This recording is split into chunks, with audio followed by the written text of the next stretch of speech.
Hello everyone, welcome to my channel share with Ashok. Friends, आज हम retail के module B में चैप्टर नंबर 7 का पार्ट 2 करेंगे। तो पहले पार्ट में फ्रेंड्स हमने जो है ऑटो लोन और पर्सनल लोन के बारे में पढ़ लिया था। इस लेक्चर में फ्रेंड्स हम देखने वाले हैं होम लोन के बारे में, सारी डिटेल की हम यहाँ पर चर्चा करेंगे। ठीक है, क्वेश्चंस पूछे जाते हैं, कई बार जो है केस स्टडी पूछी जाती है, कई बार क्वेश्चंस पूछे जाते हैं। तो होम लोन्स की अगर हम बात करें तो बैंक जो है बहुत तरीके के होम लोन प्रोडक्ट ऑफर करते हैं, जैसे home loan for construction of new house या flat, purchase of old house या फ्लैट। ठीक है, तो नया घर आपको बनवाना है, नया फ्लैट परचेज करना है, पुराना घर आपको खरीदना है, बना बनाया पुराना फ्लैट आपको परचेज करना है, इन सभी कामों के लिए बैंक होम लोन देता है। यहाँ तक कि आपका बना बनाया घर है, आप उसमें फर्दर मॉडिफिकेशन करवाना चाहते हैं, एक मंजिल की आपकी बिल्डिंग है, उस पर ऊपर एक मंजिल और बनवाना चाहते हैं, एक फ्लोर और बनवाना चाहते हैं, तो उसके लिए भी बैंक लोन प्रोवाइड करता है। ओके, ध्यान रखिएगा कि बैंक जो है प्लॉट परचेज करने के लिए लोन नहीं देता है, बस ये बात ध्यान रखिएगा। प्लॉट परचेज करने के लिए लोन नहीं देता है। जैसे मैं मान लीजिए जो है अभी लखनऊ में रह रहा हूँ और मुझे कोई प्लॉट दिखा, से कोई भी प्लॉट है जो 2000 रुपये स्क्वायर फीट के हिसाब से मिल रहा है, और मैं सोच रहा हूँ कि चलो कुछ नहीं, अपन जो है 1500 स्क्वायर फीट परचेज कर लेते हैं। तो अगर मैं अपने बैंक से अप्रोच करूँ कि मुझे 1500 स्क्वायर फीट प्लॉट खरीदना है, तो आप मुझे 30-35 लाख का लोन सैंक्शन कर दीजिए, तो बैंक डिनाई कर देगा सिर्फ प्लॉट परचेज करने के लिए। लेकिन अगर मैं बोलूँ कि मुझे यहाँ हाउस बनाना है, घर बनाना है, तो उस केस में बैंक लोन सैंक्शन कर देता है। तो ध्यान रखिएगा, सिर्फ लैंड परचेजिंग के लिए आपको लोन, हाउसिंग लोन नहीं मिलेगा, लैंड परचेजिंग के लिए ध्यान रखेंगे। तो initially lenders approved home loan for family own residence only. तो शुरुआत के दिनों में क्या हुआ कि मतलब होम लोन केवल उन्हीं को दिया जाता था जो अपना घर बनवाना चाहते हैं। मतलब जैसे मेरे पास कोई घर नहीं है और मुझे अपना घर बनवाना है, उस केस में जो है लोन दिया जाता था। लेकिन धीरे धीरे जैसे बैंकों को एक्सपीरियंस गेन हुआ, after gaining experience and more importantly to be competitive, है ना, जैसे जैसे बैंकों ने एक्सपीरियंस गेन किया, और उसमें भी महत्वपूर्ण बात यह है कि कम्पिटिटिव होने के लिए, दूसरे बैंकों से कंपटीशन देने के लिए, मतलब कि वो ज़्यादा लोन कर रहे हैं तो हम भी ज़्यादा लोन करें। Lenders now approved loan even when applicant have more than one house और फ्लैट अपार्टमेंट। तो एक से ज़्यादा घर अगर पहले से ही मान लीजिए किसी व्यक्ति के पास 2 घर हैं, तो उसके बावजूद वो तीसरा घर भी खरीदना चाहता है, तो उसके लिए भी लोन प्रोवाइड करते हैं। पहले ऐसा नहीं था, पहले केवल जो है पहला घर खरीदने के लिए ही लोन दिया जाता था। ठीक है, today there is no general restriction on number of houses own by individual. अब ये कोई रिस्ट्रिक्शन नहीं है, किसी के 10 घर हैं, भगवान उसको गिरा हुआ घर जो है दे, कोई इशू नहीं है। ओके, बैंक लोन देगा। Only stipulation is that home loan fund should not be use for commercial purpose. बस एक ही बात होती है कि अगर आपने होम लोन के लिए जो है फंड लिए हुए हैं, जो होम लोन घर बनवाने के लिए जो लोन लिया है, उसका यूज आप कमर्शियल पर्पज़ के लिए नहीं कर सकते हैं। ठीक है, अब हम आगे बात करेंगे फ्रेंड जो है डिफरेंट फीचर्स की होम लोन की, पर आपको ध्यान रख करके चलना है कि ये वेरी करता है बैंक टू बैंक। जो भी बातें बताई जाएंगी एक कॉमन सेंस में बताई जाएंगी, जरूरी नहीं कि आपके बैंक में वो अप्लीकेबल हो। एक बैंक में वो गाइडलाइन लागू होगी, दूसरे बैंक में वो गाइडलाइन लागू नहीं होगी, लेकिन हमें कॉमन फीचर्स पढ़ लेना है, कॉमन बातें हमें पढ़ लेनी है। ओके, तो फ्रेंड्स हमने जनरल बातें की। होम लोन में हमने देखा कि कई तरीके के लोन प्रोडक्ट ऑफर करते हैं बैंक, नया घर खरीदने के लिए, नया फ्लैट परचेज करने के लिए, पुराना घर खरीदने के लिए, पुराना फ्लैट परचेज करने के लिए, नए घर को मॉडिफिकेशन करवाने के लिए, बना बनाया घर को मॉडिफाई करने के लिए, उन सभी कामों के लिए बैंक होम लोन प्रोवाइड करता है। इनिशियली बैंक जो है अपना घर बनवाने के लिए ही लोन दिया करते थे, मतलब आप पहला घर बनवाइए तो उसके लिए होम लोन देते थे।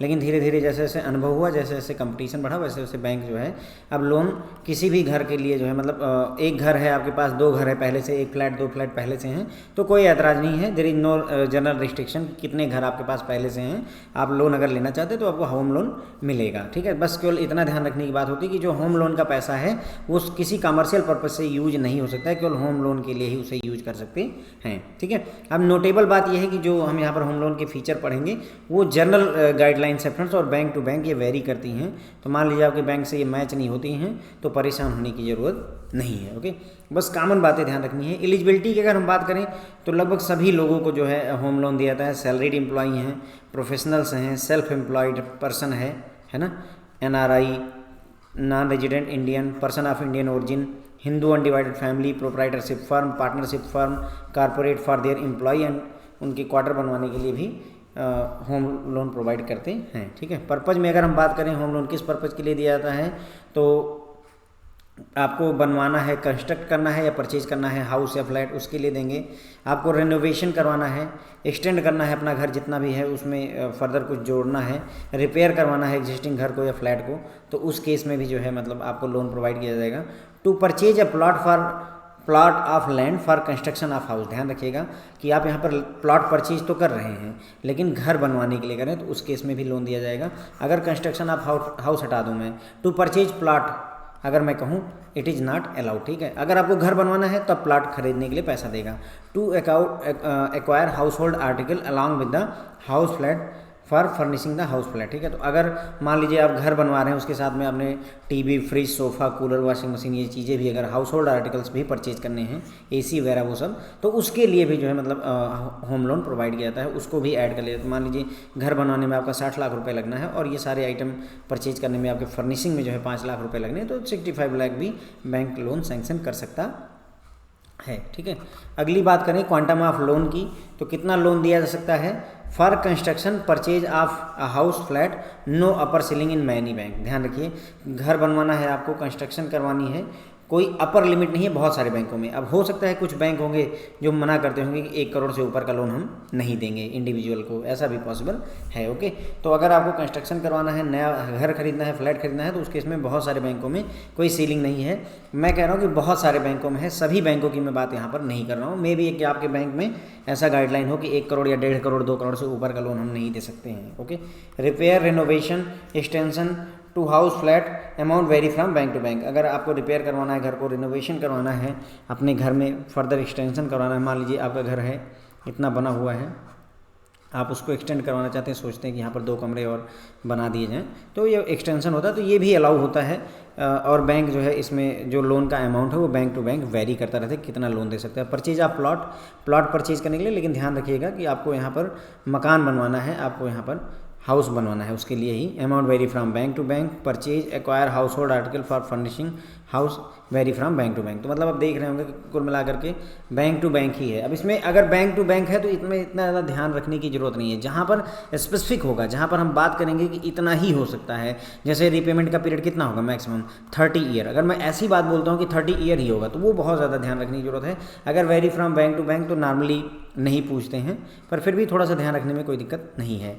आगे हम अभी लोन टू वैल्यू रेशियो की बात करेंगे, आगे यूज होगा तो उसको यहाँ पर डिस्कस कर लेना थोड़ा सा ज़रूरी है। लोन टू वैल्यू रेशियो क्या होता है फ्रेंड्स, समझिए इस चीज़ को। LTV पहले भी समझाया है, एक बार फिर से समझिए। मान लीजिए जो है आपको 10 लाख रुपए का आपका जो घर है वो 10 लाख रुपए में बन करके तैयार होता है, या आपको जो फ्लैट परचेज करना है वो 10 लाख रुपए का फ्लैट है आपका, ठीक है। अब अगर बैंक जो है उस 10 लाख के फ्लैट में, ठीक है, आपसे बोलता है कि हम केवल आपको 9 लाख रुपए देंगे, हम आपको कितना देंगे 9 लाख रुपए देंगे, बाकी का 10 लाख, बाकी का 1 लाख रुपए आपको खुद अरेंज करना पड़ेगा। तो जो 9 लाख रुपए का लोन दिया, कितने का लोन दिया 9 लाख का, कितने अमाउंट का आपका घर की वैल्यू है 10 लाख रुपए की, तो 9/10 जो होता है फ्रेंड्स, यही जो है आपका इंटू 100 अगर आप कर देंगे तो ये जो 90% आता है यही आपका लोन टू वैल्यू रेशियो होता है। यानी आप इस केस में लोन टू वैल्यू रेशियो कितना है 90% है। अब अगर मान लीजिए 10 लाख का आपका फ्लैट पड़ रहा है और बैंक कहता है कि हम आपको सिर्फ 7.5 लाख रुपए देंगे, तो इसका मतलब बैंक आपको 2.5 लाख रुपए नहीं देगा। तो 7.5 लाख रुपए देगा कितने में 10 लाख रुपए में इंटू 100 करेंगे, आप इसको सॉल्व करेंगे तो 75% है ना। तो आपका लोन टू वैल्यू रेशियो कितना आ गया friends 75% loan to value ratio निकल करके आता है। तो कितना फाइनेंस बैंक करने के लिए रेडी है, दैट इज आपका लोन टू वैल्यू रेशियो, ठीक है। क्लियर हो जाती है इतनी बात। तो लोन टू वैल्यू रेशियो ध्यान रखेंगे फ्रेंड्स कि लोन टू वैल्यू रेशियो क्या होता है। जैसे अब यहाँ लिखा हुआ है कि up to 30 lakh less than or equal to 80%। इसका मतलब अगर 30 लाख रुपए का लोन है तो बैंक उसमें 80% लोन टू वैल्यू रेशियो करेगा, यानी 30 लाख का 80% लोन देगा। तो ये हो गया 24 लाख रुपीज़। इसका मतलब ये हुआ कि अगर आपको 30 लाख रुपए का लोन लेना है तो फ्रेंड्स 6 लाख रुपए आपको खुद अरेंज करने पड़ेंगे। यहाँ पर थोड़ा हालात ख़राब होते हैं, हालत पतली होती है, यकीन मानिए भाई 30 लाख का लोन, उसमें 6 लाख रुपए खुद अरेंज करना है। अब आप सोचिए अगर आपका थोड़ा सा ड्रीम बिग है, 75 लाख रुपए का लोन है, मान लीजिए 75 लाख, मान लेता हूँ मैं 80 लाख रुपए का आप लोन लेते हैं फ्रेंड्स अपना घर बनवाने के लिए, प्लॉट खरीदेंगे प्लस घर बनवाएंगे, तो उसमें 75% लोन टू वैल्यू रेशियो है। इसका मतलब 80 लाख रुपए का 75% के लोन बैंक देगा। कितना हुआ फ्रेंड्स? 60 लाख रुपए मात्र हुए। इसका मतलब ये हुआ 20 लाख रुपए आपको खुद से अरेंज करने पड़ेंगे। और ये मतलब कमर टूटने वाली बात होती है। अगर 20 लाख रुपए कोई अरेंज कर पाता तो मतलब क्या ही रहता है ना, क्योंकि 10-12 लाख रुपए के लिए तो हम पर्सनल लोन ले लेते हैं फ्रेंड्स, है ना। 20 लाख रुपए अरेंज करना थोड़ा डिफिकल्ट हो जाता है। ऐसे में फिर घर बनवाने का सपना भी जो है कहीं ना कहीं परेशानी में आ जाता है, खास करके बैंकर्स के लिए। बट चलिए वो एक अलग चीज़ है, लेकिन लोन टू वैल्यू रेशियो का कॉन्सेप्ट समझना हमारे लिए ज़रूरी था, जो कि हमने यहाँ पर समझ लिया है फ्रेंड्स। ओके, तो अब ये जो चार्ट दिया हुआ है ये आरबीआई की गाइडलाइन के हिसाब से फ्रेंड्स आपका चार्ट है। थोड़ा सा ध्यान रखेंगे। पूछा क्या जाता है इस चार्ट में आपसे, जो फ्रेंड्स पूछते हैं वो ये रिस्क वेट पूछते हैं। क्या पूछते हैं आपसे?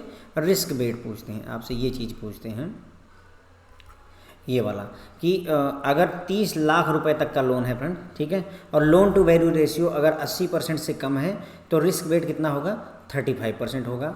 अगर 30 लाख से ऊपर का लोन है, ठीक है, सॉरी 30 लाख तक का लोन है, इंडिविजुअल हाउसिंग लोन की हम यहाँ पर बात करें फ्रेंड्स, यहाँ पर इंडिविजुअल हाउसिंग लोन है। बी पार्ट में हम बात करेंगे कमर्शियल हाउसिंग की बात करेंगे। ओके, तो जो पूछा जाता है वो ये वाला पार्ट फ्रेंड पूछा जाता है, रिस्क वेट वाला। थोड़ा सा ध्यान करके चलेंगे ताकि चीज़ें ध्यान रहें।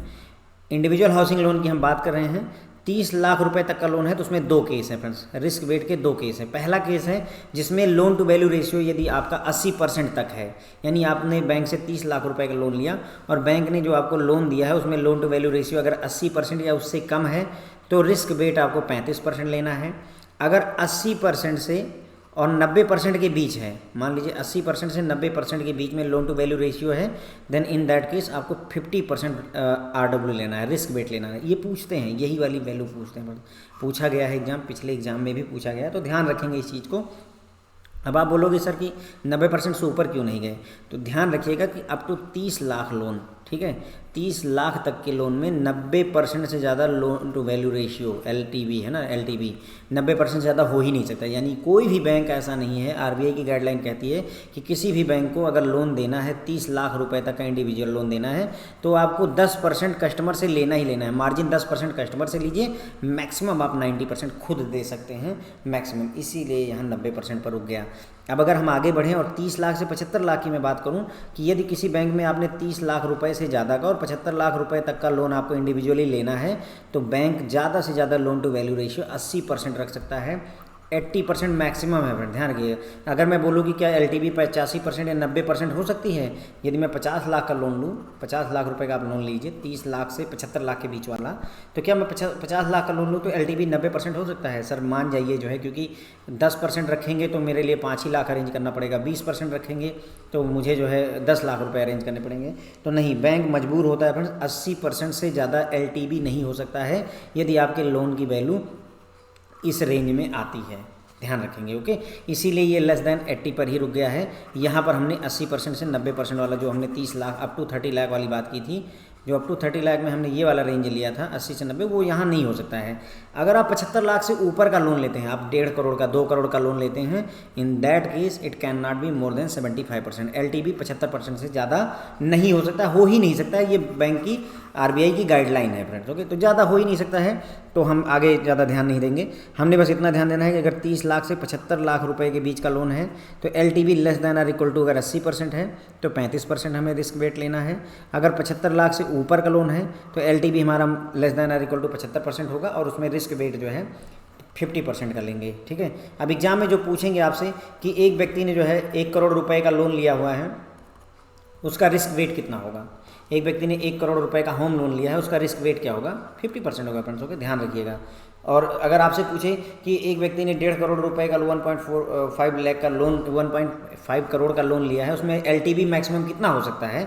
It will be maximum 75%। Okay, तो ये चार्ट में खास करके फ्रेंड्स ये वैल्यूज बहुत ज़्यादा पूछी गई हैं, तो थोड़ा ध्यान रखेंगे यहाँ पर, ठीक है फ्रेंड। तो ये चार्ट ध्यान रखिएगा। उसके बाद में आता है CRE-RH, बी कैटेगरी है, कमर्शियल रियल इस्टेट होता है, ठीक है, रेजिडेंशियल हाउसिंग होता है। Commercial real estate residential housing अगर है, ठीक है, इंडिविजुअल हाउसिंग लोन ना होकर के कमर्शियल रियल इस्टेट का अगर लोन है तो उस केस में लोन टू वैल्यू रेशियो का कॉन्सेप्ट अप्लीकेबल नहीं है, और लेकिन रिस्क वेट 75% लिया जाता है।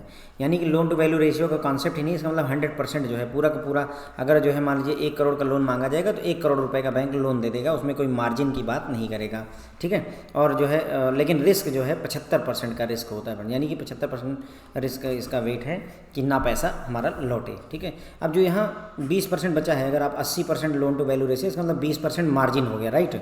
80% जो है बैंक देगा, 20% कस्टमर को अरेंज करना पड़ता है, तो वो मार्जिन हो जाता है, ठीक है। तो हमने बात कर ली फ्रेंड, देखिए होम लोन स्कीम में हमने एलिजिबिलिटी की बात की, तो लगभग सभी तरीके के लोगों को हम दे रहे हैं, सैलरीड एम्प्लॉयड हो, कोई प्रोफेशनल हो, सेल्फ एम्प्लॉयड व्यक्ति है, NRI है, पर्सन ऑफ इंडियन ओरिजिन है, हिंदू अनडिवाइडेड फैमिली है, प्रोप्राइटरशिप फर्म है, पार्टनरशिप फर्म है, यहाँ तक कि कारपोरेट अपने एम्प्लॉय के लिए क्वार्टर बनवाने के लिए भी लोन ले सकते हैं। किस पर्पज़ के लिए आप लोन ले सकते हो? आपको नया घर खरीदना है, बनवाना है, कंस्ट्रक्ट करवाना है, फ्लैट खरीदना है, आप लोन ले सकते हैं। रेनोवेशन करवाना है, एक्सटेंड करवाना है, रिपेयर करवाना है, उसके लिए ले लीजिए। घर बनवाने के लिए आप प्लॉट खरीद सकते हैं। घर के जो हाउस होल्ड आर्टिकल होते हैं उनके लिए भी लोन ले सकते हैं। हाउस होल्ड आर्टिकल मतलब जैसे fridge, cooler, washing machine, AC, ये सारी चीज़ें हो गई। क्वांटम ऑफ लोन की बात करें तो अगर आपको घर बनवाना है या परचेज करना है तो कोई अपर लिमिट नहीं है बहुत सारे बैंकों में, बैंक टू बैंक वेरी करता है। अगर रिपेयर रेनोवेशन की बात करें कितना लोन दे सकता है, प्लॉट परचेज करना है वो भी बैंक टू बैंक वेरी करेगा। अगर हाउस होल्ड आर्टिकल के लिए लोन लेंगे तो बैंक टू बैंक वेरी करेगा कि बैंक कितना मैक्सिमम लोन दे सकता है। फिर हमने बात की फ्रेंड जो है लोन टू वैल्यू रेशियो की, तो लोन टू वैल्यू रेशियो हमें समझ में आ गया कि अगर मेरा 10 लाख रुपए का लोन है और बैंक ने कहा कि हम 80% लोन टू वैल्यू मेंटेन करते हैं, अगर 80% मेंटेन करता है इसका मतलब 10 लाख रुपए का 80% ही लोन बैंक देगा, यानी 8 लाख रुपए बैंक देगा, और 20% मार्जिन, यानी कि 80% में से 20 कितना बचा, 100 में से 80 निकालो 20 बचा, तो 20% जो मार्जिन है यानी कि 2 लाख रुपए कस्टमर को खुद अरेंज करने पड़ते हैं। यही लोन टू वैल्यू जो है रेशियो होता है। इसमें भी हमने देखा कि लोन टू वैल्यू रेशियो के केस में अगर आप 30 लाख रुपए तक का इंडिविजुअल लोन लेते हैं, 30 लाख रुपए तक का, तो अगर LTV जो लोन टू वैल्यू रेशियो हो 80% तक अगर है तो आपको 35% रिस्क वेट लेना पड़ेगा बैंकों को।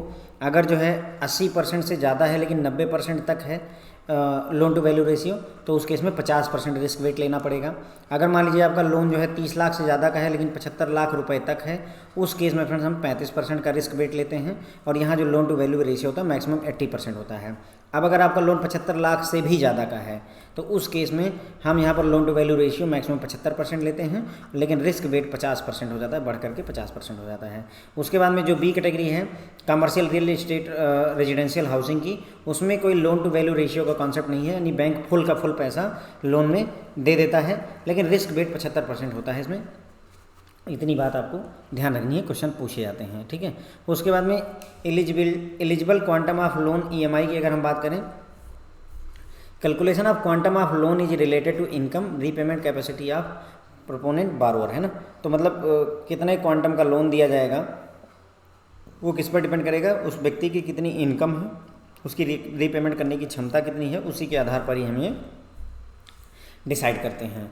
सैलरीड एम्प्लॉयड के बारे में जैसे यहाँ बात की गई है। The method for reckoning eligible finance varies from bank to bank, तो मतलब कि किस मेथड से हम जो है उसकी कितना फाइनेंस हम दे सकते हैं व्यक्ति को, उसको जो है कैलकुलेट करने के तरीके हर बैंक के अलग अलग होते हैं, लेकिन कैपेसिटी जो रीपेमेंट की कैपेसिटी है उसको ध्यान में रख करके ही हम इसको कैलकुलेट करते हैं।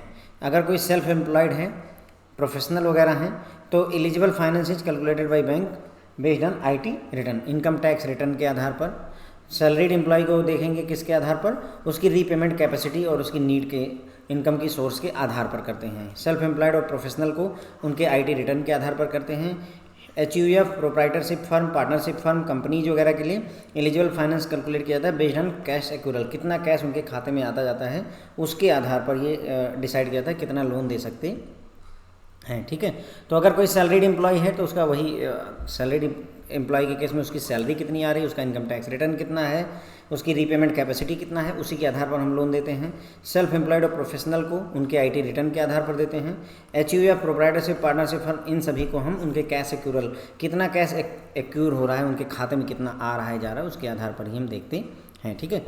उसके बाद बात करेंगे अगर इंडिविजुअल के केस में बात की जाए तो नेट टेक होम पे income net of all deduction including EMI for proposed loan should not be generally less than 40% of the gross monthly salary income of the applicant। ध्यान रखिएगा कि अगर कोई व्यक्ति लोन लेता है, अगर मान लीजिए उसकी सैलरी सालाना एक महीने की 1 लाख ग्रॉस सैलरी है, मैं मान लेता हूँ कि ग्रॉस सैलरी उसकी 1 लाख रुपए होती है, तो उसका जो नेट टेक होम होना चाहिए, टेक होम मतलब कि घर कम से कम इतना पैसा जरूर ले जाए, वो 40% मिनिमम होना चाहिए। यानी 1 लाख की ग्रॉस सैलरी में उसको अपने घर ले जाने के लिए कम से कम 40,000 रुपये बचने चाहिए। यानी हर महीने उसके घर 40,000 रुपये जरूर जाने चाहिए। इसका मतलब ज़्यादा से ज़्यादा वो महीने का कितना खर्चा कर सकता है, 60,000 रुपये खर्चा कर सकता है। कितना? 60,000 खर्चा कर सकता है। अब उसमें उसका पहले से ही डिडक्शन चल रहा होगा, NPS कटता होगा, हो सकता है कोई और लोन हो, मान लीजिए 20,000 रुपये और कट जा रहा हो या 30,000 रुपये कट जा रहे हैं, तो उसके बाद बचता है 30,000 रुपये। तो इसका मतलब हमारी जो EMI ज़्यादा से ज़्यादा हो सकती है वो मैक्सिमम 30,000 रुपये ही हो सकती है।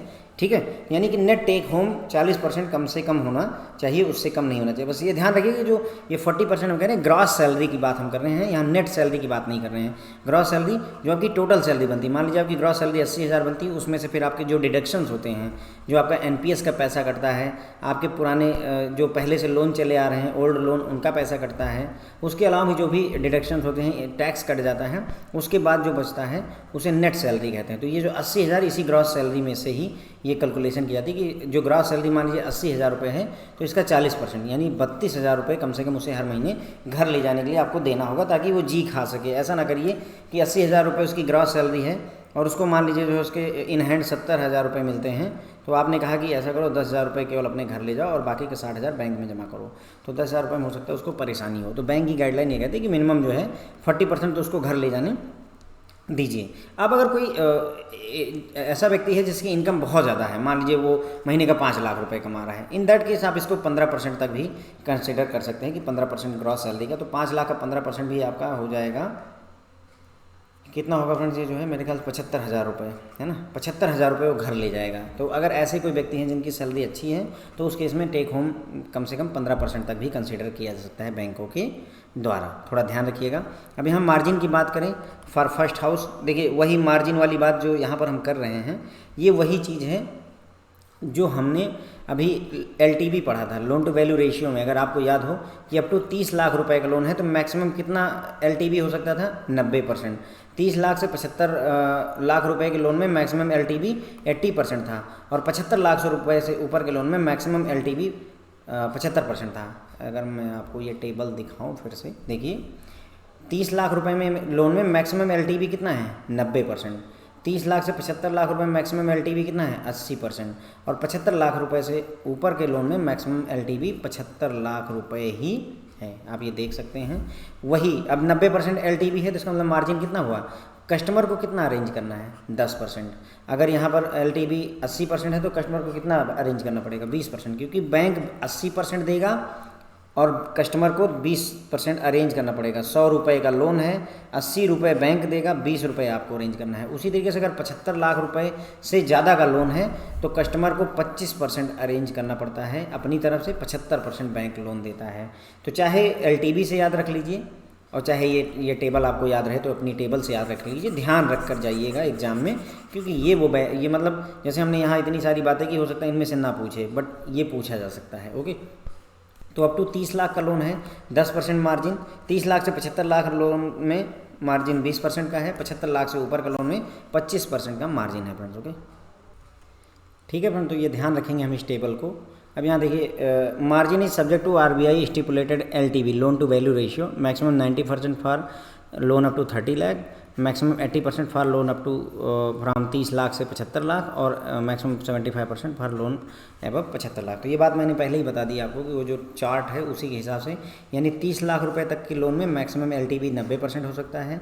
30 लाख रुपए से 75 लाख रुपए के लोन में मैक्सिमम लोन LTV 80% हो सकता है। 75 लाख रुपए से ऊपर के लोन में मैक्सिमम 75% LTV हो सकता है। ठीक है, अब नॉर्मली जो ये गाइडलाइन कहती है कि bank should not include stamp duty, registration and other documentation charges in cost of housing property they finance, so that the effectiveness of LTV नाम इज नॉट डाइल्यूटेड।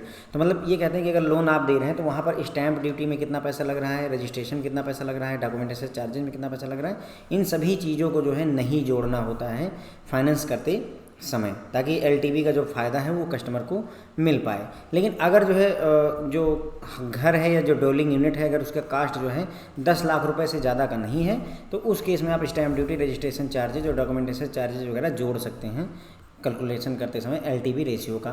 ठीक है, ताकि LTV आपका ठीक ठाक निकल आए। तो अगर 10 लाख रुपए तक का लोन है, इन दैट केस आप जो है LTV कैलकुलेट करते समय स्टैम्प ड्यूटी, रजिस्ट्रेशन चार्जेज और अदर डॉक्यूमेंटेशन चार्जेस को ऐड कर सकते हैं। लेकिन अगर ज़्यादा अमाउंट का 10 लाख से ऊपर का लोन है, इन दैट केस आपको ये सब चीज़ें छोड़ देनी है, इनको नहीं ऐड करना होता है। अब बात करें रेट ऑफ इंटरेस्ट की, तो rate of interest vary from bank to bank. RBI has left RI to be description of individual bank. तो हर एक बैंक अपनी तरफ से डिसाइड कर सकता है कि कितना जो है कस्टमर से पैसा लेना है।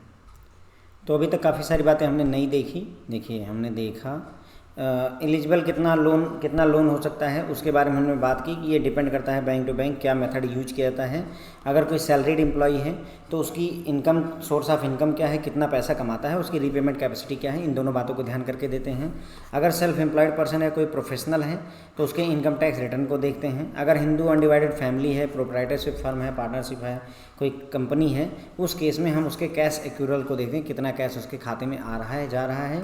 इंडिविजुअल को अगर आप लोन दे रहे हैं तो उस केस में उसकी जो ग्रॉस इनकम है, जो ग्रॉस सैलरी है, उससे उसका जो है 40% वो कम से कम अपने घर जरूर ले जाए।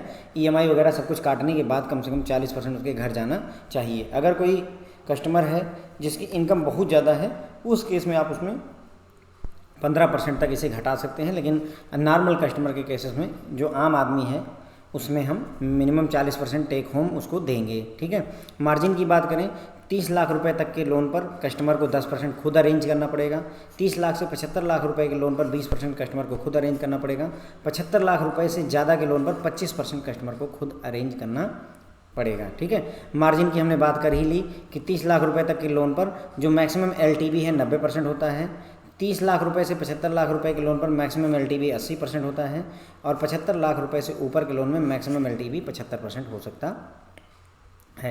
बैंकों को मना किया जाता है कि जब आप LTV जो है कैलकुलेट कर रहे हो तो उस समय स्टैम्प ड्यूटी, रजिस्ट्रेशन चार्जेज और डॉक्यूमेंटेशन चार्जेज की कॉस्ट को जोड़ना नहीं होता है हाउसिंग प्रॉपर्टी की कास्ट में, ताकि जो है LTV का फ़ायदा कस्टमर को मिल पाए। लेकिन अगर 10 लाख रुपए से ज़्यादा का लोन नहीं है, जो घर खरीद रहे हैं, जो कंस्ट्रक्शन वगैरह करवा रहे हैं, अगर उसका जो है कीमत 10 लाख रुपये से ज़्यादा की नहीं है, तो उस केस में आपको stamp duty, registration charges, documentation charges को ऐड कर लेना होता है LTV कैलकुलेट करते समय। ओके। उसका रेट ऑफ इंटरेस्ट की बात करें तो ये बैंक टू बैंक वेरी करता है। इस पर RBI ने बस बैंकों को फ्रीडम दे रखी है, अपने हिसाब से आप चार्जेस लगा सकते हो। प्रोसेसिंग चार्जेज और अदर एक्सपेंसेस की बात करें तो processing charges vary from bank to bank, हर बैंक का अपना गाइडलाइन है। Some banks do not levy any processing charges, some do, कुछ बैंक नहीं ये लेते हैं, एक भी पैसा प्रोसेसिंग चार्जेस नहीं लेंगे, कुछ प्रोसेसिंग चार्जेस लेते हैं। तो ये जो है बैंक, इंडिविजुअल बैंक के ऊपर छोड़ा गया है कि आप क्या चाहते हो। कई बार जो है कई सारी स्कीमें आती हैं जिसमें प्रोसेसिंग चार्जेस को माफ़ कर दिया जाता है, तो वो भी बैंक इस केस में करते हैं। जब भी लोन दिया जाता है तो उसमें सिक्योरिटी की बात की जाए तो मॉर्टगेज करवाया जाता है। जो भी हाउस आप बनाओगे हमारे बैंक के पैसे के लोन से, उसको मॉर्टगेज किया जाता है, इक्विटेबल मॉर्टगेज करवाया जाता है लैंड, फ्लैट या हाउस पर। ठीक है। तो मॉर्टगेज किया जाता है, ध्यान रखेंगे। जो भी आपने बैंक से लोन लिया हुआ है, लोन लेकर के जो आप घर बनवाओगे उसको बैंक अपने लिए मतलब जो है सिक्योरिटी के तौर पर गिरवी रख लेता है, बंधक रख लेता है, उसी को मॉर्टगेज कहते हैं। If mortgage could not be credited at the time of disbursement, अगर लोन देते समय जो है डिसबर्समेंट मतलब जब पैसा खाते में जाता है, डिसबर्स होता है, तो जब पैसा कस्टमर के खाते में जा रहा है उस समय अगर मान लीजिए हम मॉर्टगेज नहीं क्रिएट करवा पा रहे हैं, तो उस केस में कोई ना कोई जो है थर्ड पार्टी गारंटी या कोई अल्टरनेटिव असेट को जो है हम मॉर्टगेज करते हैं। मान लीजिए उस घर को नहीं हम मॉर्टगेज करवा पा रहे हैं जो कि बनने वाला है, तो हम कोई ना कोई अल्टरनेट में थर्ड पार्टी गारंटी वगैरह बैंक मांगता है। डिसबर्समेंट पैसा कैसे जाता है उसके बारे में बात करें। Up front disbursement in case of up front ready house या फ्लैट, अगर घर बना बनाया है उसको खरीद रहे हैं, फ्लैट बना बनाया है आप उसको परचेज कर रहे हैं, तो पूरा का पूरा पैसा अप फ्रंट पे कर दिया जाता है, तुरंत का तुरंत पे कर दिया जाता है। मान लीजिए आपने कोई फ्लैट देखा, उसकी कीमत 40 लाख रुपए है, रेडी टू मूव है, द फ्लैट और house is ready to move, मतलब आज आप पैसा पे करिए, 2-4-10 दिन में कागजी कार्रवाई करके आप उसके अंदर रह सकते हैं। तो उस केस में बैंक मान लीजिए 40 लाख रुपए का लोन आपने करा, तो 40 लाख रुपए का जो भी, अगर मान लीजिए 36 लाख का लोन बैंक ने किया तो 36 लाख रुपए पूरा दे देगा। अगर ऐसा नहीं है, आप मान लीजिए आपने प्लॉट खरीदना है, प्लॉट खरीदने के बाद फिर धीरे धीरे आप उसमें कंस्ट्रक्शन करवाओगे अगले 1-1.5 साल 2 साल में, तो in that case it is closely link to the stages of construction of the housing project और हाउसेस। तो मतलब आपका घर जैसे जैसे बनता है फ्रेंड्स, वैसे वैसे बैंक पैसा रिलीज करता जाता है। मतलब जैसे मान लीजिए 60 लाख का आपने लोन करवाया है, अब आपने मान लीजिए लैंड परचेज करने में आपको 35 लाख रुपए लगे, तो बैंक क्या करेगा, लैंड परचेजिंग के 35 लाख आपको दे देगा, बचे आपके जो 25 लाख रुपए हैं अब आप जैसे जैसे घर बनवाओगे, आपने थोड़ा सा बनवाया 5 लाख रुपए रिलीज कर दिए बैंक ने, आपको सारे अपने जो बिल्स वगैरह होते हैं वो बैंक को सबमिट करने पड़ते हैं कि हाँ इतना एक्सपेंस हमने किया है, इतना पैसा हमें जो है अपने वेंडर्स को पे करना है, आप दीजिए। अगली बार बैंक फिर 10 लाख रुपए रिलीज कर देगा। इस तरीके से वही बोल रहा है कि स्टेजेस ऑफ कंस्ट्रक्शन से लिंक होता है, जैसे जैसे घर आपका बनता जाएगा वैसे वैसे ही पैसा जो है आपको मिलता जाता है। The upfront disbursal should not be made in cases of incomplete under construction houses. ठीक है, तो ध्यान रखिएगा पूरा का पूरा जो है फुल पेमेंट नहीं की जा सकती, अपफ्रंट डिसबर्सल नहीं किया जा सकता, पूरा पूरा पैसा इकट्ठे ही मत दे दीजिए, क्योंकि अभी प्लॉट ही खरीदा है और उसको घर बनवाना है। तो ऐसा है कि 60 लाख का आपका लोन है, 30 लाख रुपए प्लॉट खरीदने के लिए आपने दे दिया, तो बाकी का 30 लाख इकट्ठे नहीं देना होता है, मत दीजिए, क्योंकि अभी घर इनकम्प्लीट है, अंडर कंस्ट्रक्शन है। तो ऐसे घर के लिए हमें पूरा पूरा अपफ्रंट नहीं पेमेंट करना होता है, बल्कि हम उसको किस्तों में, मतलब जो है कभी 5 लाख, उसके बाद जैसे जैसे कस्टमर की रिक्वायरमेंट होती जाती है उसी हिसाब से जैसे जैसे उसका घर बनता जाता है वैसे वैसे उसके पैसे हम देते जाते हैं। मोराटोरियम की पीरियड की बात करेंगे और साथ ही साथ रीपेमेंट पीरियड की भी बात करेंगे। तो मैक्सिमम मोराटोरियम पीरियड 18 महीने है कंस्ट्रक्शन के केस में, 3 महीने हैं ready to move in house के केस में। ठीक है, ये जनरली बता रहे हैं, हो सकता है किसी बैंक में 36 महीने हो, तो जनरली 18 महीने का मोराटोरियम पीरियड मिलता है घर बनवाने के केस में, कंस्ट्रक्शन के केस में। अब मोराटोरियम पीरियड मैंने आपको बता ही रखा है कि मोराटोरियम क्या होता है। जब आप लोन लेते हैं और उसका पहली किस्त जब आप देते हैं, जब आपने लोन लिया, आज आपने लोन लिया, तो आज से अगर 18 महीने बाद आपने किस्त पहली भरी, तो ये जो 18 महीने का आपको टाइम मिलता है फ्रेंड, इसी को ही मोराटोरियम पीरियड कहते हैं। तो 18 महीने का टाइम क्यों दे रहा है बैंक? 18 महीने मतलब 1.5 साल, 1.5 ईयर हो गया, इसलिए दे रहा है कि आज आपने लोन करवाया है, अगले 1.5 साल में हम ये मान कर चलते हैं कि आप अपना घर बनवा लेंगे। जब आपका घर बन जाए, क्योंकि उस समय कस्टमर को और भी खर्चे होते हैं, जब उसका घर बन रहा होता है उस समय वो EMI भरने की हालत में नहीं रहता है, क्योंकि बैंक से जो लोन लिया वो तो खर्चा ही होता है, उसके अलावा उसके और भी पैसे लगते हैं, उसकी खुद की सैलरी भी लग जाती है उसमें, राइट। तो इसीलिए 18 महीने का मौका दिया जाता है कस्टमर को कि अगर आप घर बनवा रहे हैं तो 18 महीने तक EMI भरने की ज़रूरत नहीं, उसके बाद EMI भरना शुरू करेंगे। ध्यान रखिएगा जो 18 महीने बैंक जो है छूट देता है, इसमें किस्त वो इंटरेस्ट चढ़ता रहता है, इंटरेस्ट से फ्रीडम नहीं मिलती है, केवल आपको पैसे ना देने की आज़ादी है, इंटरेस्ट बैंक वसूलता रहता है, मतलब चढ़ाता रहेगा आपके लोन पर। जैसे मान लीजिए आपने 60 लाख रुपए का लोन लिया है, तो हो सकता है 18 महीने बाद ये जो है 62 लाख रुपए हो जाए आपका उठ करके, ओके। भले ही आपने किस्त नहीं भरी, लेकिन इंटरेस्ट आपका बढ़ता रहा, ओके। उसी तरीके से अगर रेडी टू मूव हाउस है तो उस केस में 3 महीने तक आज़ादी दी जाती है कि अगले 3 महीने तक आप जो है मोराटोरियम पीरियड है हमारा, उसमें आपको कोई पैसा पे नहीं करना है, आफ्टर 3 मंथ आपको किस्तें भरनी शुरू करनी पड़ेगी। हाईली फ्लेक्सिबल मैक्सिमम 30 ईयर जो है इंक्लूडिंग मोराटोरियम पीरियड जो है दिया जाता है, मतलब कि अगर हाउसिंग लोन है तो मैक्सिमम 30 साल के अंदर अंदर आपको पेमेंट करनी होती है। कोई कस्टमर बोलता है कि हमको 50 साल में जो है मैं चाहता हूँ कि हाउसिंग लोन भरूँ, अभी मेरी जो है एज 25 साल की है और अगले 50 साल तक मैं हाउसिंग लोन का किस्त भरना चाहता हूँ, तो it is not allowed, maximum 30 year का टाइम मिलेगा, उसमें भी मोराटोरियम पीरियड इंक्लूड करके बोल रहे हैं।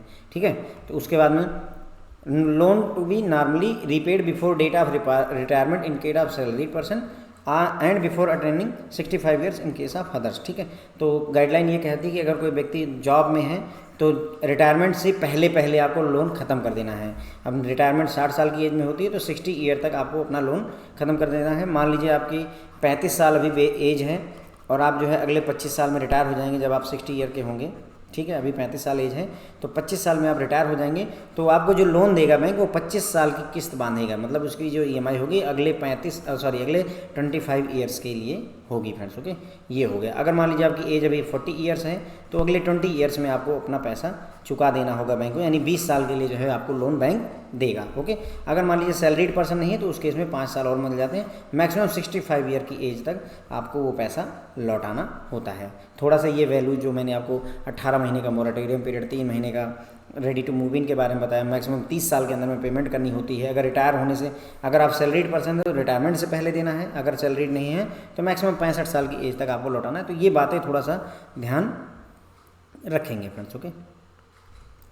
ठीक है फ्रेंड। तो कुछ और फीचर्स की हमने बात की, जैसे प्रोसेसिंग चार्जेस की, तो कुछ बैंक प्रोसेसिंग चार्जेस लगाते हैं, कुछ बैंक नहीं लगाते हैं, कुछ बैंक माफ़ करते हैं, ये इंडिविजुअल बैंक के ऊपर डिपेंड करता है। सिक्योरिटी में हमने बताया कि जो भी घर आप बनवाते हो वो बैंक के लिए, या फ्लैट लेते हो वो बैंक के साथ मॉर्गेज हो जाता है, इक्विटेबल मॉर्गेज करवा लिया जाता है।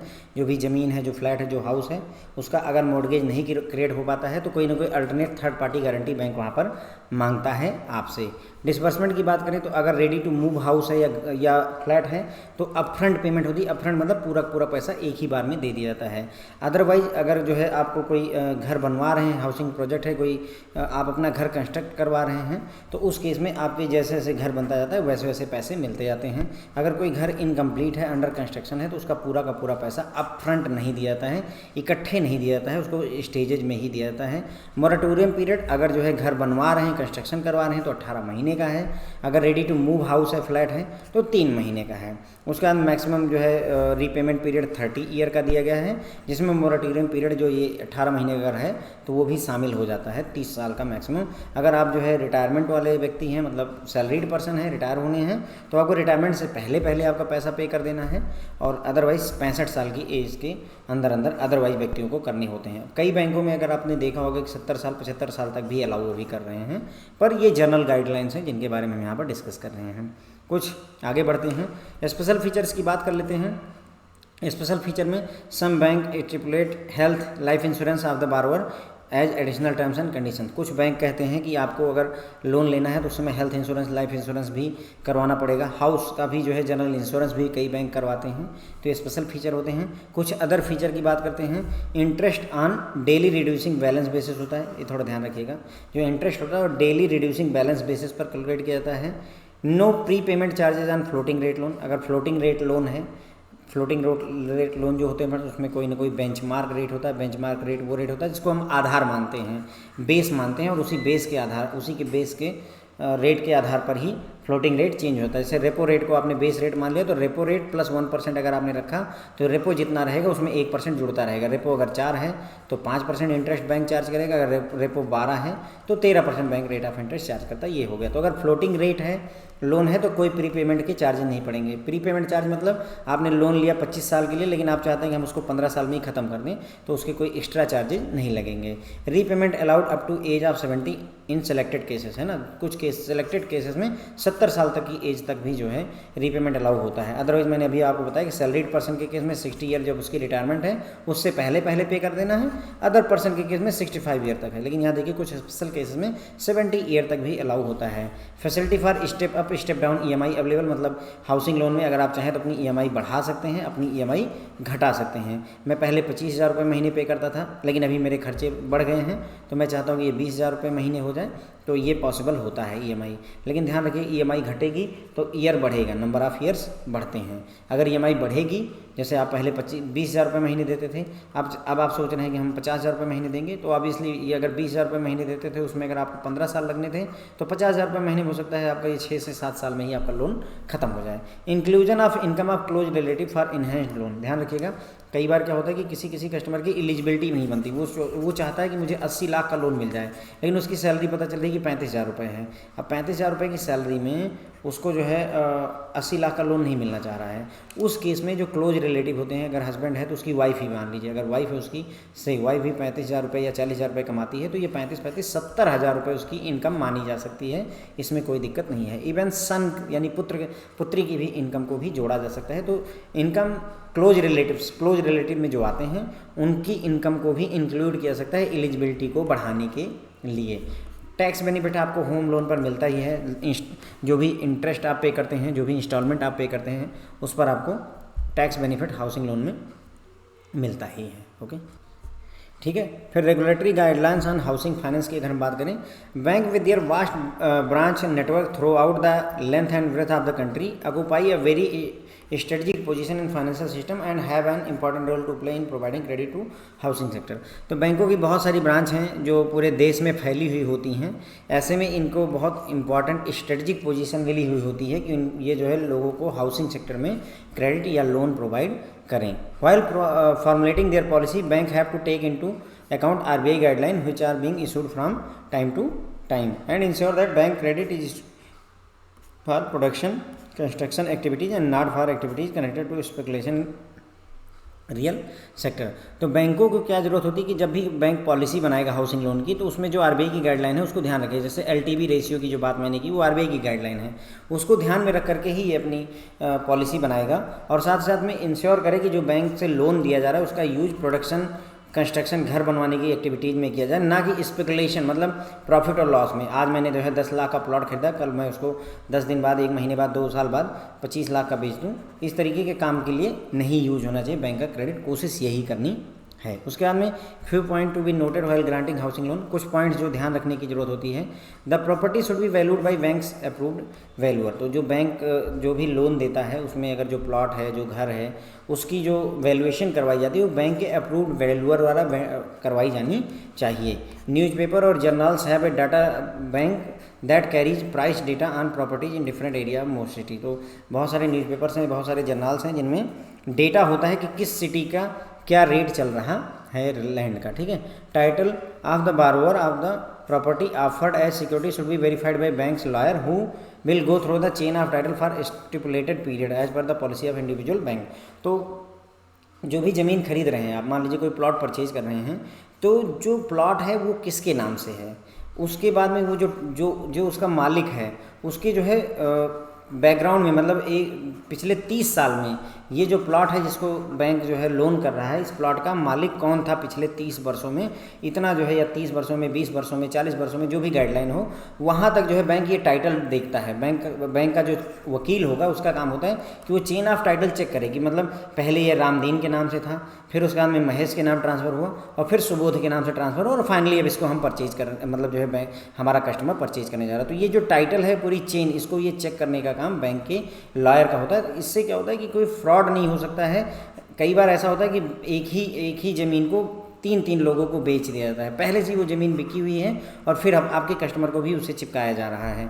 तो अगर लॉयर जो है प्रॉपर तरीके से इसकी जांच करता है तो उसको पता चलता है कि ये ज़मीन अभी रिसेंटली बिकी है और इस व्यक्ति के नाम, मान लीजिए रमेश के नाम से है, जबकि इसको बेचने की कौन कोशिश कर रहा है, सुबोध बेचने की कोशिश कर रहा है कि आप ये परचेज कर लीजिए। जब है रमेश के नाम से तो सुबोध नहीं बेच पाएगा। तो इस तरीके की चीज़ें यहाँ पर चेक करना मतलब जो है बैंक के वकील की जो है जिम्मेदारी होती है, ठीक है। No loan should be given in respect of those property unauthorised colony unless, है ना। तो जो अनअथराइज्ड कॉलोनी है उनके लिए जो भी प्रॉपर्टीज़ हैं फ्रेंड्स, उनके लिए कोई लोन नहीं दिया जाता है, ठीक है। इसीलिए देखिए बैंक जो है बोलते हैं कि जो मैप है, जो हाउस का मैप है, जो प्लॉट का मैप है, वो अप्रूव्ड होना चाहिए, जो भी रेगुलेटरी अथॉरिटी हों, है ना, जो भी रेगुलेटरी अथॉरिटी उससे अप्रूव्ड रहना चाहिए। ऐसा क्यों कहता है, क्योंकि जो अगर मैप अप्रूव्ड नहीं है तो वहाँ पर जो है जो उसे अनअथराइज्ड कॉलोनी माना जाएगा, है ना। अनअथराइज्ड कॉलोनी को सरकार कभी भी गिरा सकती है, कभी भी वहाँ से रोड जा सकता है, कभी भी वहाँ से रेलवे लाइन गुजर सकती है, वहाँ पर एयरपोर्ट बन सकते हैं, वो गवर्नमेंट की अपनी मर्जी हो सकती है, उसको रोक नहीं सकते।